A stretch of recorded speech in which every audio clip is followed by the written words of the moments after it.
Cut చేసేసుకో.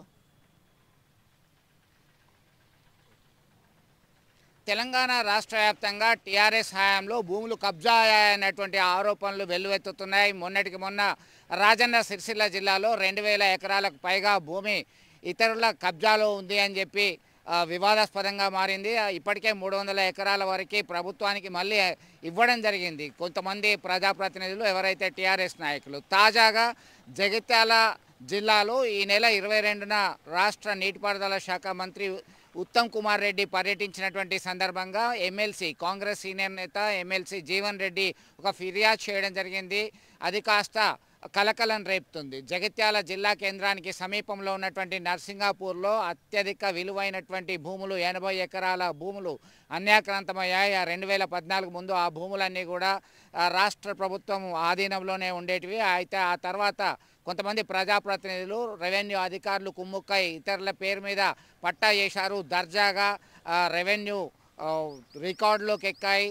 దానికి సంబంధించినటువంటి పట్టా పాస్బుక్లు వచ్చాయి.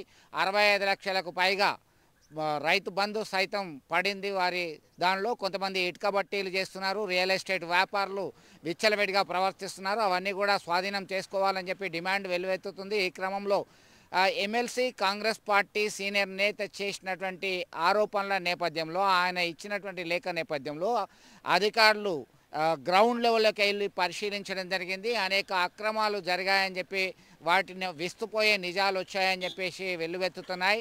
అసలు నర్సింగాపూర్ గ్రామానికి సంబంధం లేనటువంటి వ్యక్తులు, ఇతర ప్రాంతాలకు చెందినటువంటి వ్యక్తుల పేరు మీద ఈ భూములు ఎలా పట్టా పాస్బుక్ వచ్చింది, రైతు బంధు ఎలా వచ్చింది, ఇంత అక్రమాలకు తెరదీసినప్పటికీ అధికారులు ఏం చేస్తున్నారంటే, అధికారులు అందులో భాగస్వాములుగా మారారు అనేటువంటి ఆరోపణలు వచ్చినటువంటి నేపథ్యంలో ఒక్కసారిగా కలకలం రేపుతుంది. ఇంకా ఇవి వెలుగులోకి చూసినటువంటి ప్రభుత్వ భూముల ఆక్రమణ అనేటివి కొన్ని మాత్రమే. 437 సర్వే నెంబర్లో ఈ 80 ఎకరాల భూమి ఉంది.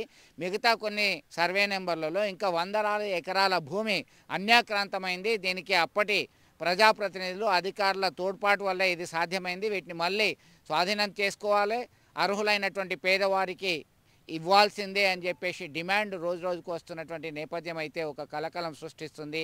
సాక్షాత్తు కాంగ్రెస్ సీనియర్ నేత ఎమ్మెల్సీ జీవన్ రెడ్డే ఫిర్యాదు లేఖ ఇవ్వడంతో ఇది కాస్త మరింత వెలుగులోకి వచ్చి చర్చనీయాంశంగా మారింది జగిత్యాల జిల్లా కేంద్రానికి సంబంధించి. చూద్దాం, అధికారులు వారి వద్ద ఉన్నటువంటి భూమిని స్వాధీనం చేసుకుంటారా, మళ్ళీ ప్రభుత్వ పరం చేస్తారా, అర్హులైనటువంటి పేదలకు ఇస్తారా అనేది $1 మిలియన్ క్వశ్చన్గానే ఉంది. వీడియో జర్నలిస్ట్ సుమంత్తో కలిసి చంద్రశేఖర్, RTV, జగిత్యాల నుంచి. మరిన్ని వీడియోస్ కోసం ఛానల్ ని సబ్స్క్రైబ్ చేయండి. లేటెస్ట్ అప్డేట్స్ కోసం వాట్సాప్ ఛానల్ ని ఫాలో చేయండి. అండ్ లింక్ డిస్క్రిప్షన్ లో ఉంది.